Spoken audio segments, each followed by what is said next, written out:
We're recording right now. Okay. So welcome everybody. I'm so excited. I had talked to everyone, or I put out there that Everything Brainspotting and More Facebook page that I created, that some interviews would be coming. And so I'm really excited that Chris Ranck is willing to do an interview with me. So hello, Chris. Thank you so much. Hi, Shereen. Hi. We've been trying to do this, I don't know how many times. It's been running our schedules. I know, crazy. Yeah. So I really appreciate it because I know you're getting ready to do a phase 1 training this upcoming week, and so weekend in Arkansas, yeah. So putting it in the schedule. So I appreciate that. So really, this is all about you. I want to highlight you and learn about you, and I want our listeners to learn about you. So can you just tell us a little bit about your journey, with Brainspotting? Sure. Yes. Okay. So after college, I went to New York City to be a singer-actress. Oh. And I did that for a really long time. Really had a lot of fun doing it. And then somewhere along the way, I got feeling like it was not enough, and that it was kind of a shallow thing. It was not easy. It's not an easy business, even though it was a really fun business. And I felt like I wanted to do more. And at the time, I was in therapy with a psychoanalyst, and I thought that as I was making my shift, I thought I was going to work with animals because I love animals. And so I tried all these kind of animal things, and I volunteered at the zoo, and I volunteered at a wildlife rehab place, and I went to Borneo and worked with orangutans in the jungle. And Ooh. Yeah, it was really fantastic. But what I discovered was that you cannot make a living as a field biologist, which is what I was interested in. And I knew that I didn't want to be a veterinarian, nor could I get into veterinary school because I had no science background whatsoever. Mm-hmm. And at the time, and I think it's still true, at the time, Americans were having to go abroad to get into veterinary school. It was so competitive here. So I thought, there's no way. So I was kind of bummed out, and since I was in therapy at the time, well, I can't work with animals, I'll work with people. Well, we are animals on some level, right? Yeah, it made sense. Yeah, it made sense. So I went back to school for a bazillion years, and then since my therapist was an analyst, a psychoanalyst, so that was all I knew. So I went to psychoanalytic training. 4 years, got a 4-year psychoanalytic training certificate, and started being an analyst. And within 2 years, I was so depressed. Oh my gosh. So unhappy. It was just wrong for me. It was just the wrong modality for me. I had to sit still. I couldn't talk. I always had to be so smart. And, I was miserable. Yeah. So, as luck would have it, somebody told me about EMDR. So I learned EMDR in 1996 with Francine. Francine Shapiro was teaching it at the time. Mm-hmm. And it revolutionized my practice. Mm-hmm. And within a year or so, all of my long-term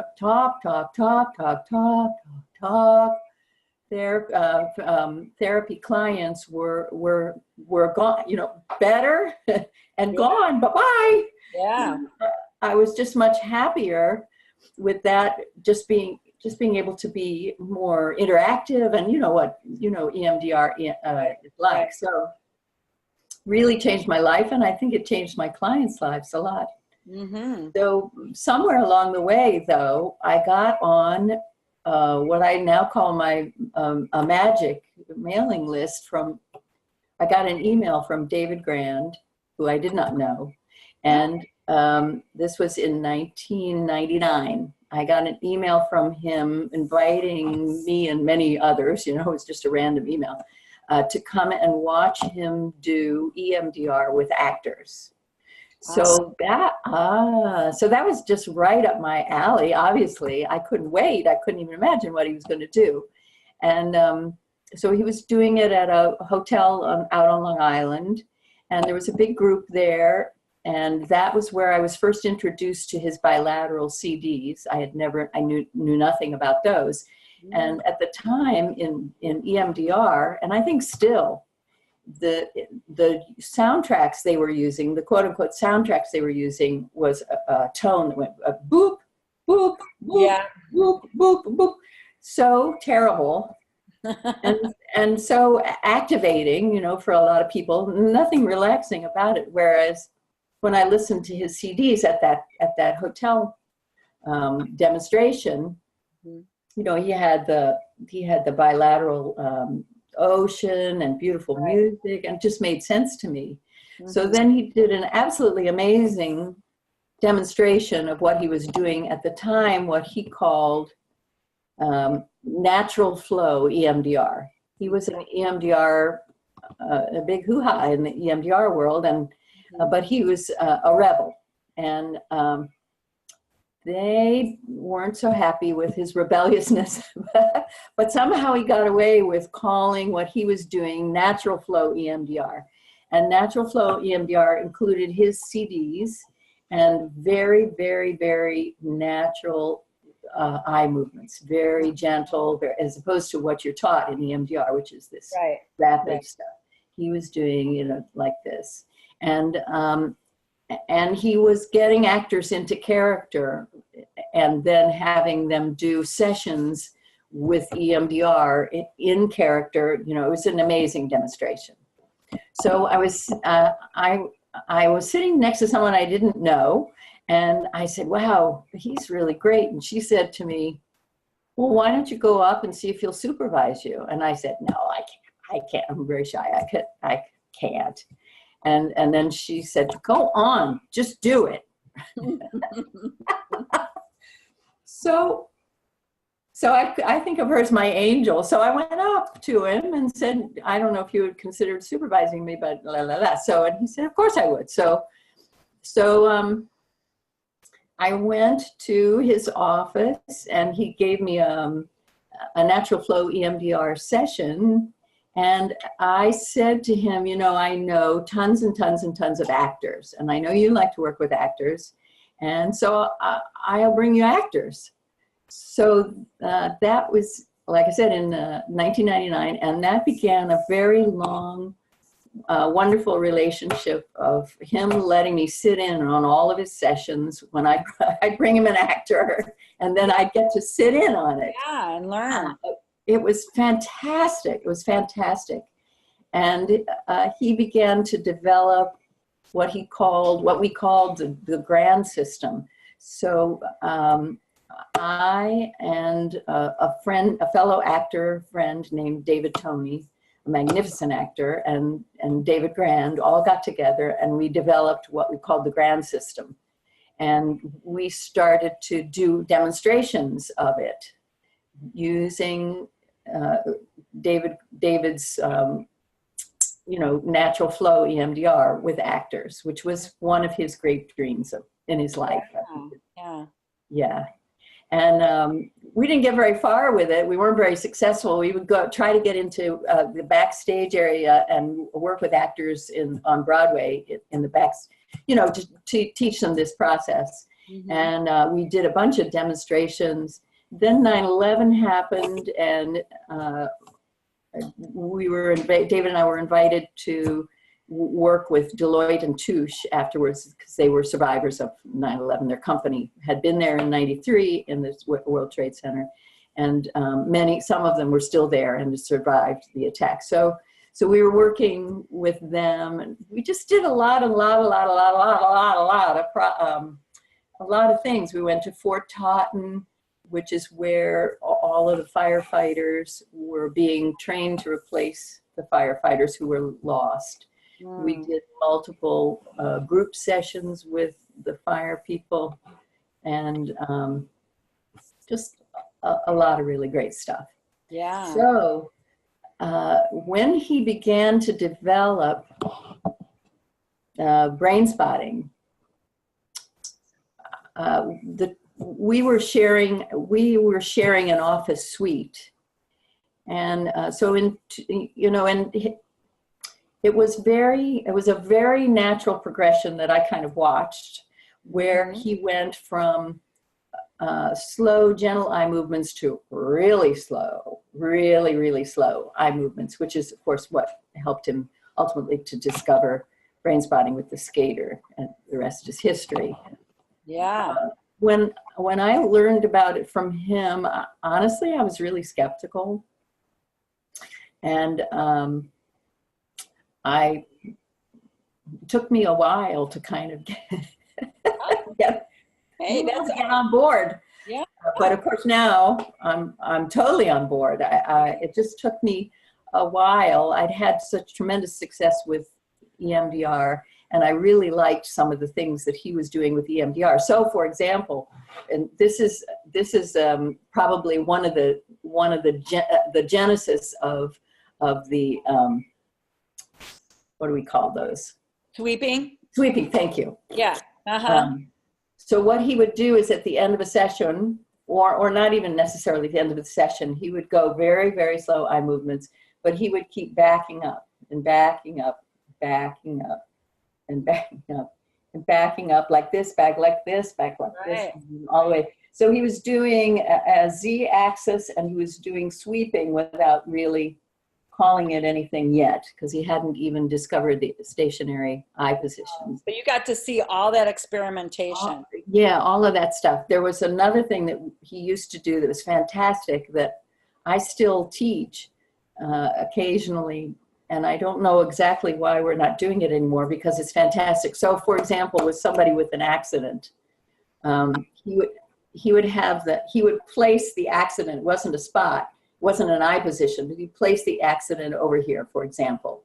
And then he would say, now you're here, the screen is so small, but you're here, and I'm going to move across, and we're going to get to that accident. And as I move across, if you notice that the anxiety or whatever the activation is getting higher than a 3, then we'll stop right there. And then he would stop, and they would process. He was already doing brain spotting, but he wasn't calling them. Yeah. And then they'd go, okay, and they would let me know when they were ready to move toward the accident more, and so it would go like that. And sometimes it would take 3 or 4 or 5 sessions to actually get to the accident, but all of that really, really wonderful processing that got them prepared to get through it. Wow. So I still use that with my clients a lot. And in the midst of that, they frequently remember a lot of the things that they had forgotten. But mostly they have control over the intensity. Over getting there, going there at their own pace, and seeing what they've been carrying. So it's fascinating. So all of that stuff was really wonderful for me to be exposed to. Then we started having consultation groups, and we had them at my psychoanalytic institute, where I had trained as a psychoanalyst. And I brought EMDR into the institute after 9/11. We had an EMDR training, and now they all do EMDR in addition to psychoanalysis. And we've been trying to get brain spotting in there, but haven't been successful yet. So I'm trying to think if there's anything else. Just a lot of really great stuff that I feel so lucky, needless to say. Yeah. So lucky that I was there from the beginning. Yeah. I mean, I haven't heard some of these things. So that's another reason why I wanted to do the interview. For those of you, I mean, that's 20 years of history you just talked about. Yes. And so this could be like an oral history of how it came to be from different, people's perspectives. So it's exciting to hear because, I didn't know any of that. And that's 20 years. Yeah, 20 years. Yeah. So when, you're doing the brain spotting now, and as a trainer, yes, what do you think are some, important things, for your students that like at the trainings? What do you want to make sure that they really get by the end of, like, say, phase 1? Is there certain things that you really want to make sure that they understand? Or, I mean, I know you want them to understand all of brain spotting, but are there certain things that, that stick with you more during the phase 1 training? Yeah. Well, I try. Oh, there's a really bad delay. So I'm echoing. I don't think we're going at like this. Maybe it'll stop. Okay, it stopped. Okay. Are you going to be able to edit any of this? I'll do the best I can. Yeah. But Anyway, I don't think so. Okay. So, one of the things that I try to put into perspective for everyone is how little we know about the brain and how astonishing the brain is. So I introduce a lot about how evolutionary things came into play in terms of the hindbrain and then the midbrain and then the neocortex developing, and what each aspect of the brain does and how all of that has worked together in our evolution, and how little we understand about the vastness of the brain and the connection to the entire universe, that kind of stuff. That's really important to me because we tend to get caught up in the minutia of, and the minutia of the brain is really great, but it's only that, and it's just a small portion of what we know. So all of that feeds into that whole thing about trying to have no assumptions, trying to stay in the tail of the comet at all times, and to realize how very little we know. Yeah. And I like to I studied quantum physics quite a bit when I was working on my PhD, and so I like to bring in, quantum physics is a really fun thing, so I like to bring that in when we start to talk about the no assumptions model and so on. Right. And I think if we can have a perspective, a really broad perspective of the amazing things that we're able to do with brain spotting, but also how little we know, and how almost, just how astonishing our existence and the fact that we each have these miraculous brains, it really is. So I try to bring in the magic when I do my trainings. What I'm hearing you say, Chris, is that you're trying to help people be in the amazement or the wonder or the awe of humanity, like who we are as a human being. Like, let's not forget that. Let's not forget. Uh-huh. Yeah, I hear that. And that we're connected to everything. Yeah. And brain spotting somehow has this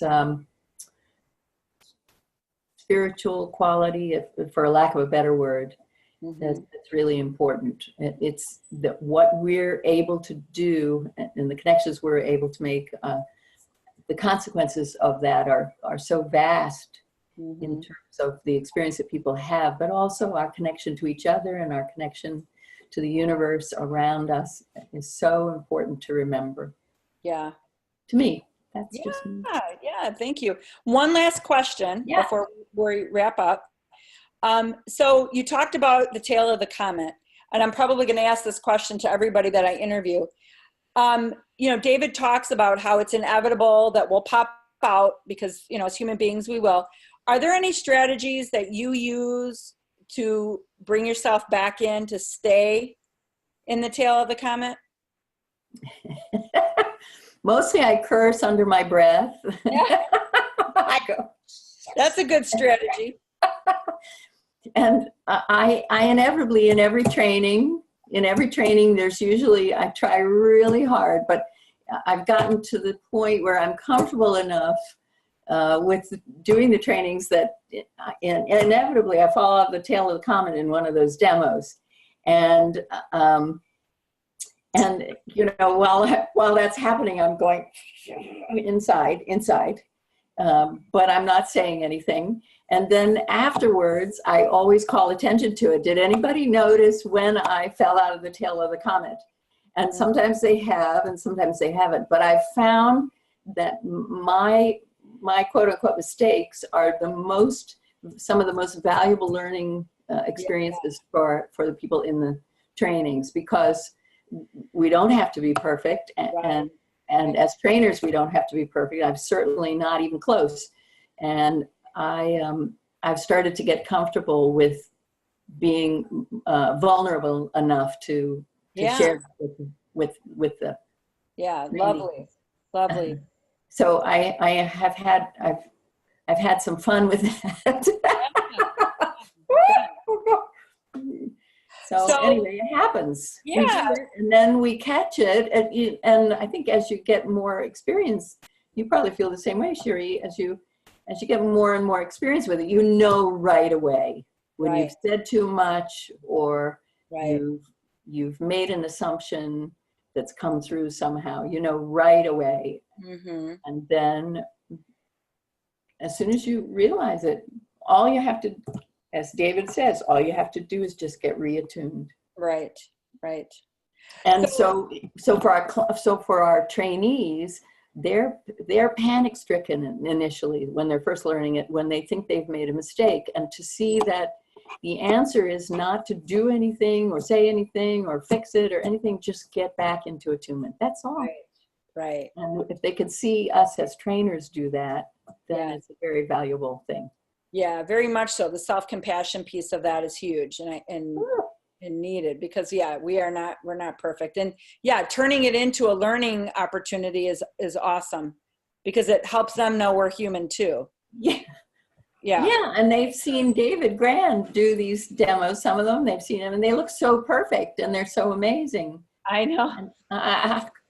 I'm no David Grand, but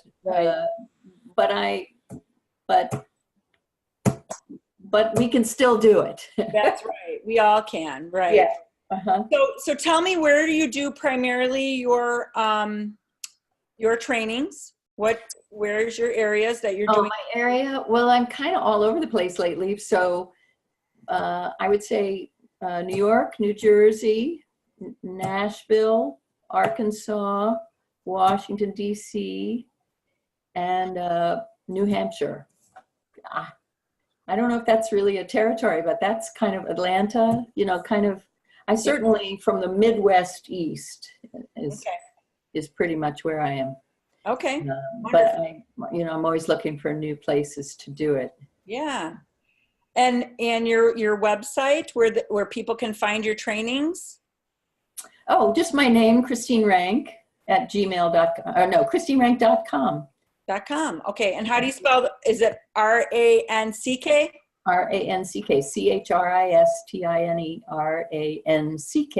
ChristineRanck at .com.